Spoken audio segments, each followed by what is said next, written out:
Saladin Parnasse, les gars, s'est imposé face à Wilson Varela, TKO, deuxième round, victoire ô combien logique de Saladin qui était vraiment en contrôle. On a eu le sentiment depuis le début du combat que dès qu'il allait accélérer, la victoire allait être sienne. Voilà, nouvelle défense de ceinture pour lui. Saladin Parnasse, 27 ans désormais, qui est au KSW avec Rusty. On se disait, ça nous a mis un coup absolument tout le monde. Déjà 7 ans qu'il est au KSW, quasiment jour pour jour, puisqu'il avait disputé son premier combat le 23 décembre 2017 dans l'organisation polonaise. Maintenant, après ce deuxième KSW Paris, dans une salle certes plus grande, mais le deuxième en France, on se posait la question également de la suite pour lui. C'est parti, générique. Soit.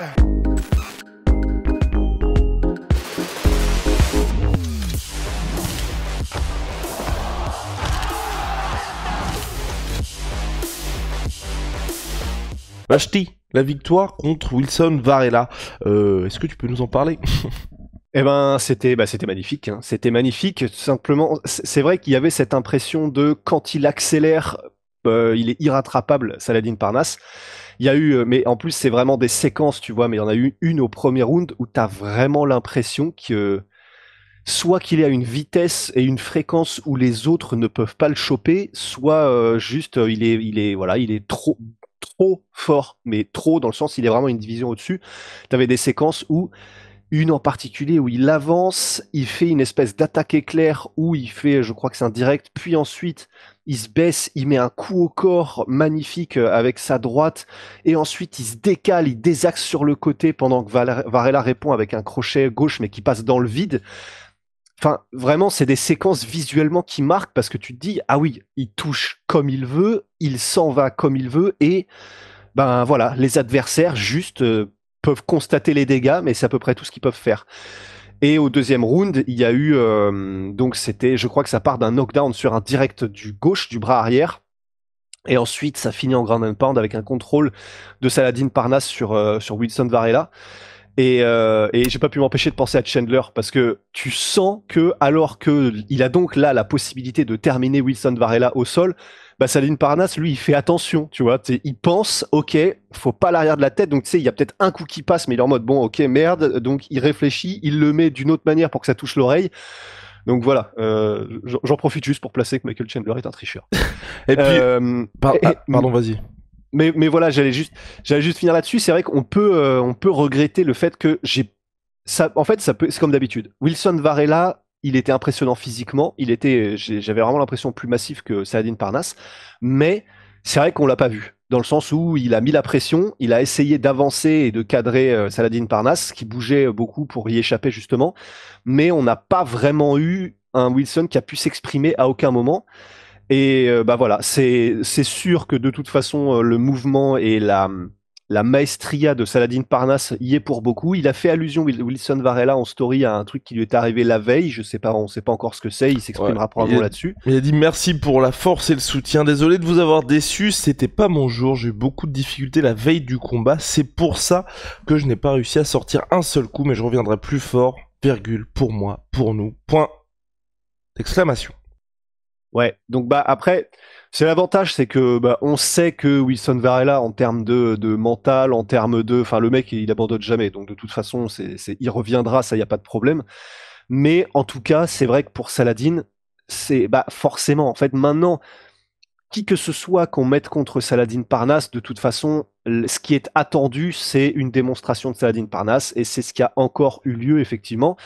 Bah voilà. Après, c'est pour nous, c'est entre guillemets, c'est comme d'hab quoi. Je veux dire avec Saladin Parnasse dans le sens où on s'attend à ce qu'il soit trop fort pour ses adversaires de manière générale. Il l'est, c'est magnifique et bah voilà et on en est là quoi. Ouais, puis en plus, il y avait eu cette amenée au sol aussi au premier round pour avoir vraiment cette performance complète de la part de Saladin. C'est pour ça que, enfin, vraiment, même en termes de MMA pur, il a tellement plus d'expérience que Wilson Varela qui est resté, lui, sur 6 victoires consécutives que sur le papier, ça paraissait compliqué. En tout cas, moi, c'est pour ça que j'avais du mal à m'investir vraiment parce que, enfin, Saladin, il n'a fait que ça. Et Wilson, aussi fort soit-il, bah, mine de rien, une différence d'expérience. Nouvelle victoire, et c'est vrai que là, je suis comme toi, je crois qu'il lui reste 4 combats dans le cadre de son nouveau contrat. Il a vraiment tout fait avec le KSW. Déjà au dernier événement KSW Paris, on se disait bon, Ce qui serait bien pour Saladin, c'est enfin de combattre en France. Il l'a fait. Là, il a été dans une plus grande salle en France.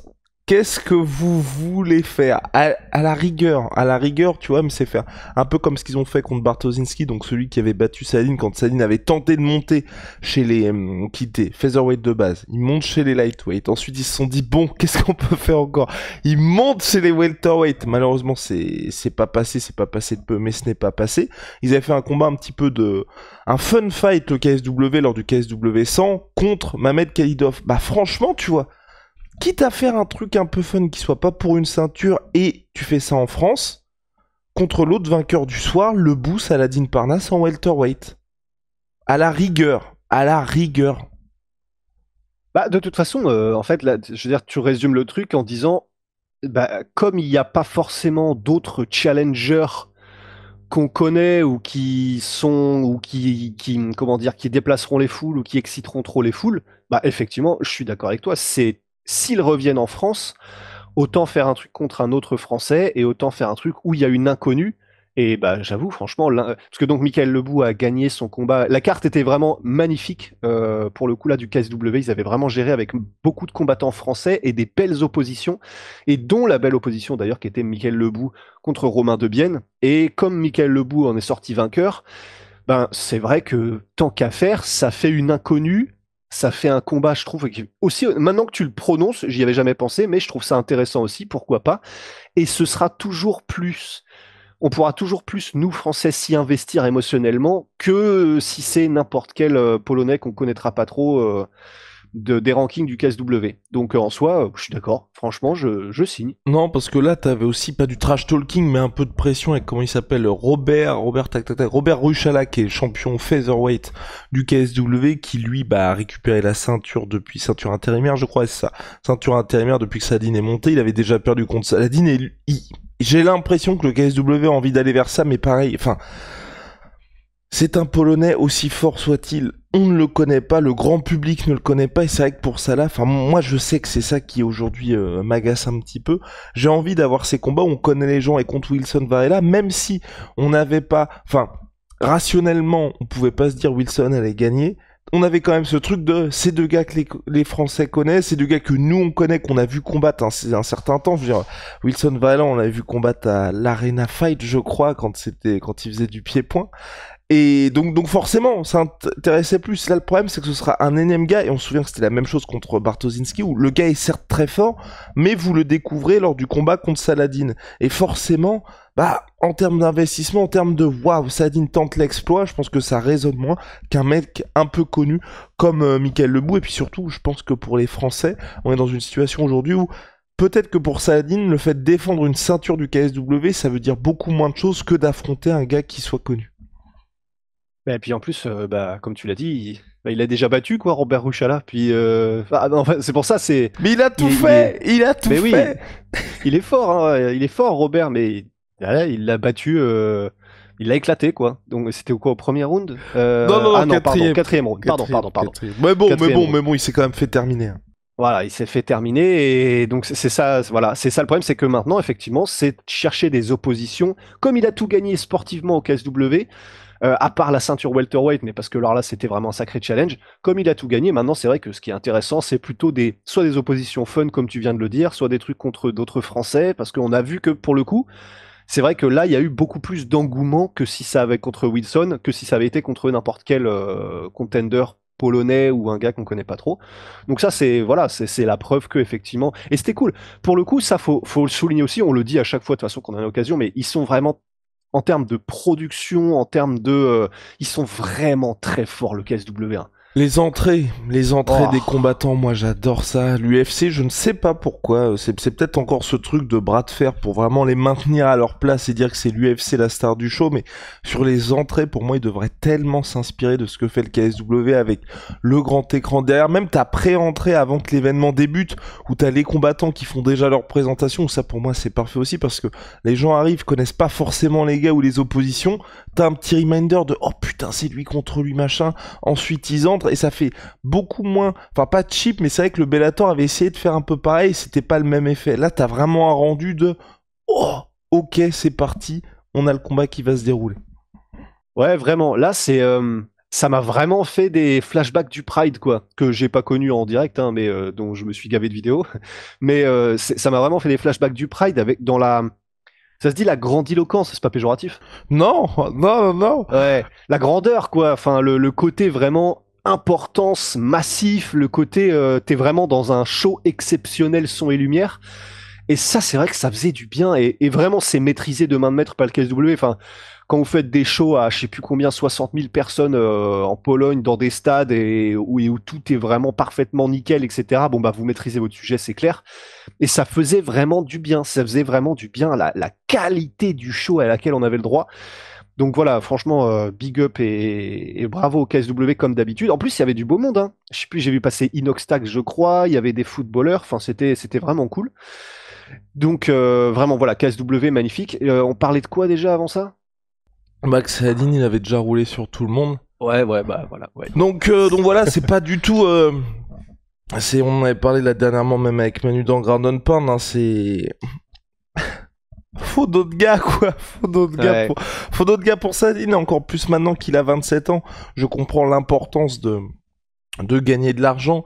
Mais c'est vrai qu'on voyait. Quand tout se passe bien à l'UFC, ou même quand tout se passe bien au PFL, j'ai envie de dire, il y a des grandes choses pour vous. Au PFL, il y a les tournois à 1 million de dollars. À l'UFC, bon bah à partir du moment où vous entrez dans le top 10 de la catégorie lightweight, vous êtes très très bien. Et c'est vrai que Saladin, bon bah voilà, depuis qu'on fait des interviews, il parle de combats contre Max Holloway.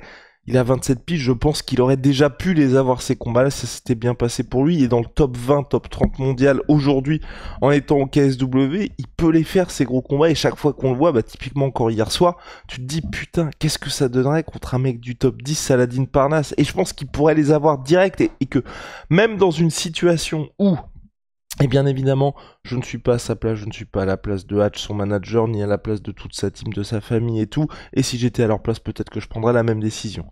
Mais ce que je veux dire, c'est qu'au regard de ce qu'il apporte sportivement aujourd'hui, je pense qu'il aurait un chemin à la, et on l'a vu, à la Gamrot, à la Duplessis, à la... Chandler. Pardon?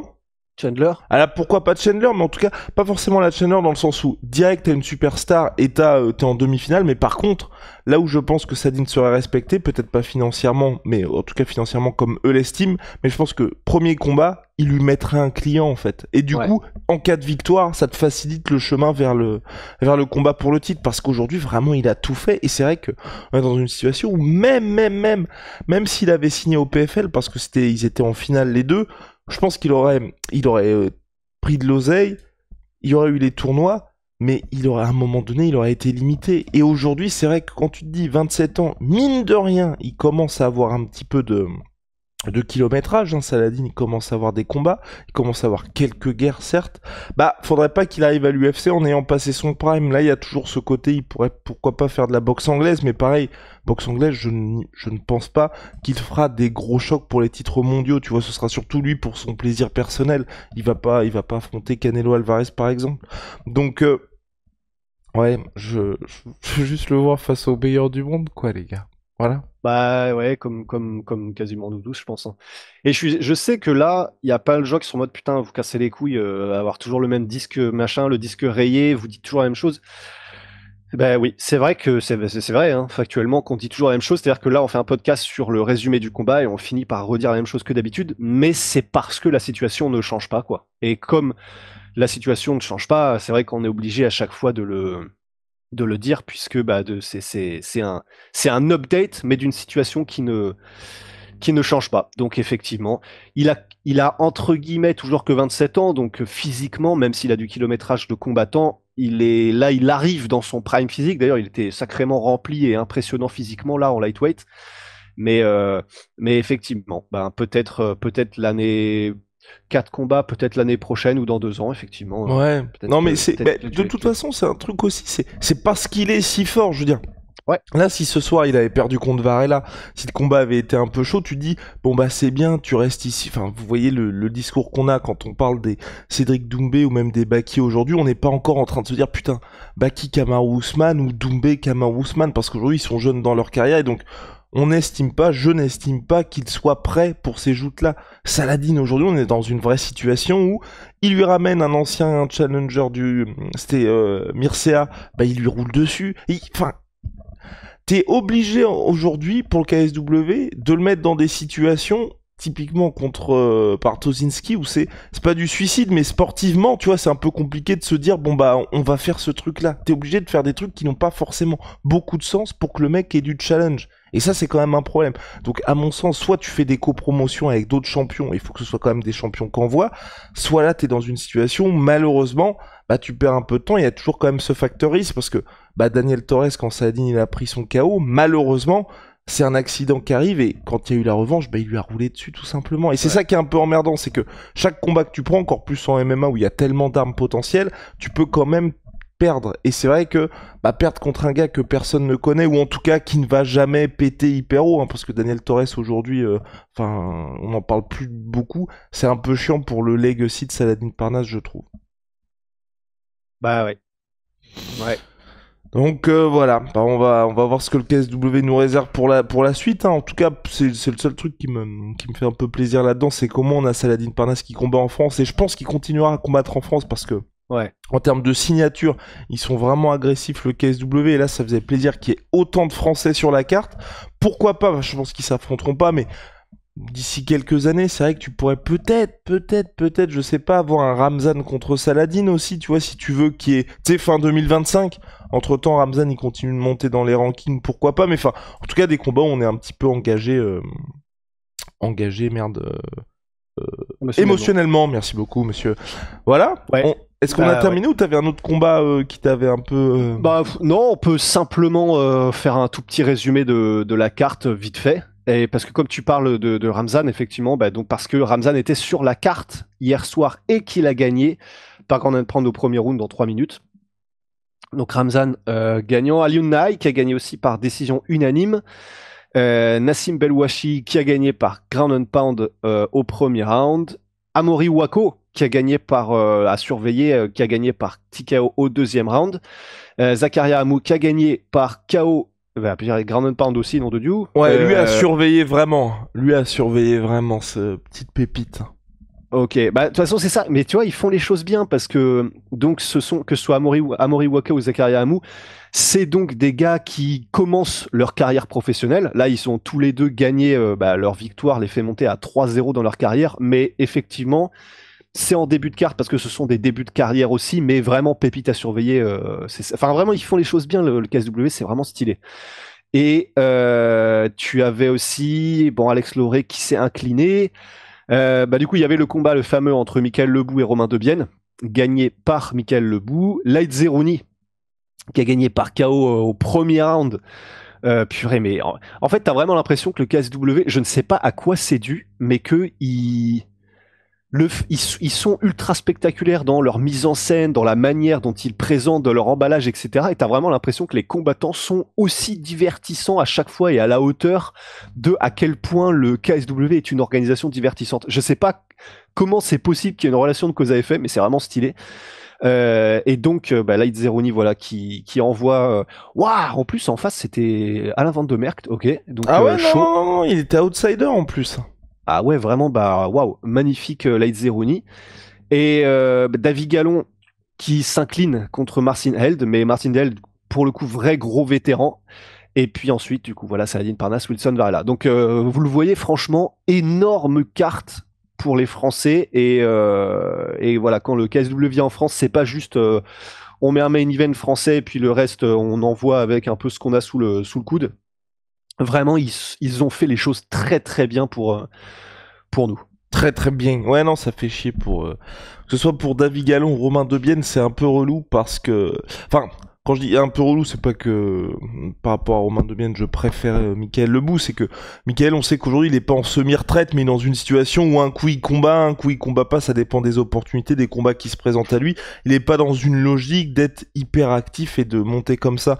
Romain, c'est vrai qu'après sa défaite au PFL, bah là, il y avait ce côté vent nouveau au KSW et David Gallon, un peu une fin de run un peu compliquée au Bellator.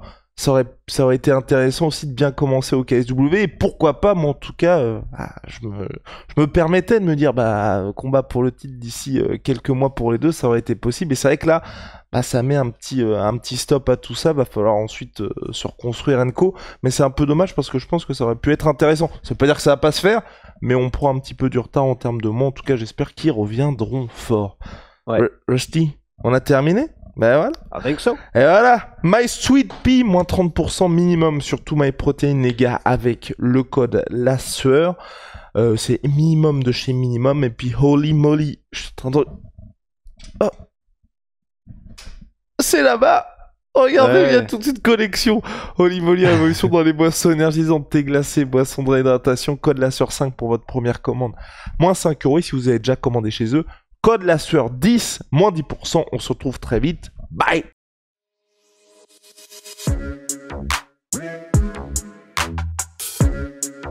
Yeah.